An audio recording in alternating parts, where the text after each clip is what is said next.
प्रधानमंत्री मोदी आज एक बड़ी बैठक करने जा रहे हैं। जी हां, प्रधानमंत्री आज एक बड़ी बैठक करेंगे। सुबह 11:30 बजे देश भर में ऑक्सीजन की वृद्धि और उपलब्धता की समीक्षा के लिए एक उच्च स्तरीय बैठक, जिसकी अध्यक्षता प्रधानमंत्री मोदी करेंगे। ठीक आधे घंटे बाद, एक दिन पहले ही कोरोना की संभावित तीसरी लहर से निपटने की तैयारी के तहत मोदी सरकार ने नए कोरोना इमरजेंसी पैकेज का ऐलान किया था। 23,220 करोड़ रुपए के इस पैकेज का एक अहम पहलू फोकस होना है, क्योंकि इस पैकेज में 15,000 करोड़ रुपए का योगदान और केंद्र की ओर से, जबकि 8,000 करोड़ रुपए का योगदान राज्यों की ओर से किया जाएगा। इसके तहत वैसे जिलों में 5,000 और 2,500 बेड वाले फील्ड अस्पताल बनाने का भी प्रावधान है। तो ये एक बड़ी बैठक 11:30 बजे की ये बैठक बताई जा रही है। ठीक आधे घंटे बाद ये बैठक होगी।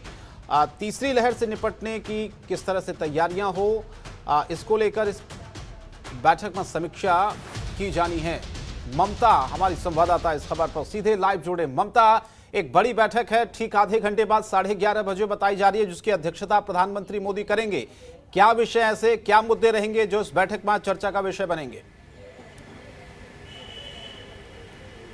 जी बिल्कुल शंकर, देखिए वक्त है दिन के 11:30 बजे। थोड़ी देर का वक्त है जब प्रधानमंत्री नरेंद्र मोदी एक बड़ी बैठक करने वाले हैं, क्योंकि जानकारों के मुताबिक तीसरी लहर की आशंका जिस तरीके से जताई गई है, उसको देखते हुए सरकार की तरफ से 23,000 करोड़ के पैकेज का ऐलान किया गया है। और ऑक्सीजन की कमी के चलते बहुत लोगों की मौतें हुई और बहुत लोग अभी भी परेशान हैं। इसको देखते हुए प्रधानमंत्री की तरफ से इस बैठक में ऑक्सीजन की उपलब्धता और वृद्धि को लेकर बताया जा रहा है कि इस बैठक में चर्चा होने की संभावना है। इस बैठक में देश के स्वास्थ्य मंत्री मनसुख मांडविया शामिल होंगे और इसके अलावा तमाम बड़े पदाधिकारी, स्वास्थ्य से संबंधित और केंद्र सरकार के कई अधिकारी इस बैठक में शामिल होने वाले हैं। और जिस तरीके से देश भर में कोरोना संक्रमण के चलते ऑक्सीजन की कमी हो गई थी, लोग परेशान थे, ऑक्सीजन समय पर नहीं मिल पा रहा था, इसको लेकर पीएमओ की तरफ से कई योजनाएं भी चालू की गई थी। उसको देखते हुए आज एक बार फिर से प्रधानमंत्री नरेंद्र मोदी की तरफ से समीक्षा बैठक की जा रही है। और इस बैठक में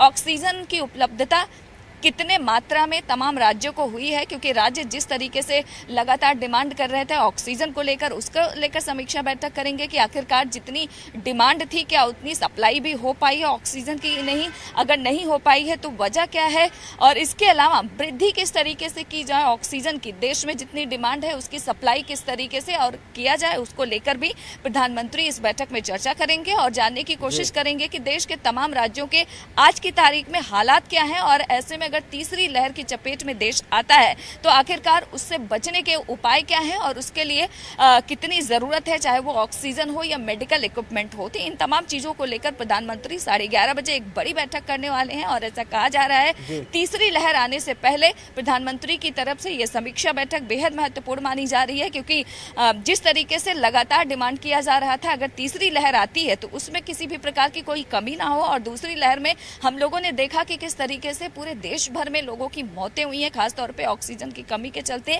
ऐसी कोई स्थिति दोबारा ना सामने आए, इसको देखते हुए प्रधानमंत्री की यह समीक्षा बैठक बहुत ही महत्वपूर्ण मानी जा रही है। शंकर, बिल्कुल, यह बैठक महत्वपूर्ण इसलिए भी है क्योंकि तीसरी लहर का जिक्र बार बार ममता हो रहा है, इसीलिए गंभीरता प्रधानमंत्री की तरफ से भी दिखाई जा रही है। लेकिन ऑक्सीजन का आपने जिक्र किया, जाहिर है दूसरी लहर में हमने देखा कि कितनी ऑक्सीजन की किल्लत थी। कई राज्यों ने आरोप तक केंद्र सरकार पर लगाए कि ऑक्सीजन उन्हें सप्लाई नहीं की गई है, जितनी उनको ज़रूरत थी उतनी उनको ऑक्सीजन नहीं मिल पाई है। तो सबसे बड़ा मुझे लगता है कि विषय जो रहेगा ऑक्सीजन को लेकर, किस तरह से इसकी भरपाई की जाए। दूसरी लहर में जो स्थितियां बनी, जितनी मौतें हुई, वो तीसरी लहर में कम से कम हमें देखने को ना मिले। ममता जी बिल्कुल शंकर, सरकार की तरफ से ये पूरी कोशिश है कि दूसरी लहर में जिस स्थिति का सामना पूरे देश भर के लोगों ने किया है, वैसी स्थिति का दोबारा सामना ना करना पड़े, उससे किस तरीके से बचा जा सकता है, इसको लेकर समीक्षा बैठक में सबसे ज़्यादा चर्चा होने की संभावना है। क्योंकि देखा जाए तो दूसरी लहर में मौतों का जो आंकड़ा था वो बहुत ज़्यादा था, तो केंद्र सरकार नहीं चाहता है कि दोबारा ऐसी किसी स्थिति का सामना करना पड़े। और जिस तरीके से लगातार जानकार इस बात के बारे में कह रहे हैं कि तीसरी लहर जल्द ही आ सकती है, और देखा जाए तो लोगों में थोड़ी बहुत लापरवाही शुरू हो गई है। और ऐसे ही अगर लापरवाही रही तो वो दिन दूर नहीं जब तीसरी लहर जल्द से जल्द आ जाएगी। यहाँ तक कि कुछ जानकार ये भी कहते हैं कि वक्त से पहले भी तीसरी लहर आ सकती है, और यही वजह है कि प्रधानमंत्री की तरफ से ये बैठक की जा रही है। और प्रधानमंत्री नहीं चाहते कि दूसरी लहर में जिस तरीके जैसे मौत के आंकड़ों में इजाफा हुआ था, वैसी कोई स्थिति का सामना इस बार भी करना पड़े, उससे पहले ही इंतजाम को लेकर ये बड़ी बैठक प्रधानमंत्री की तरफ से किया जा रहा है। और इस बैठक में ये भी जानने की कोशिश करेंगे कि राज्य के देश के तमाम राज्यों में स्थिति क्या है कोरोना संक्रमण को लेकर, और ऑक्सीजन की उपलब्धता किस तरीके से है। अगर तीसरी लहर आती है तो उससे निपटने के लिए बाकी राज्यों में किस तरीके के इंतजाम है, अगर कहीं पे कोई कमी है या फिर किसी भी चीज की जरूरत है तो उसको केंद्र सरकार की तरफ से किस तरीके से मुहैया कराई जाए, इसको लेकर इस बैठक में चर्चा होने की संभावना है। और इसके अलावा ये भी कहा जा रहा है कि तीसरी लहर में बच्चों पर भी बहुत ज्यादा प्रभाव पड़ने वाला है, तो बच्चों के लिए भी खास इंतजाम को लेकर इस बैठक में चर्चा होगी।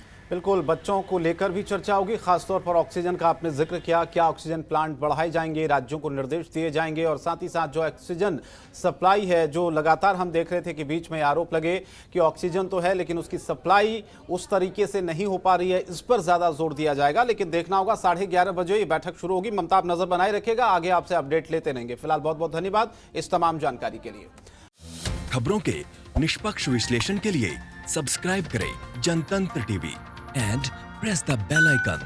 Never miss any update.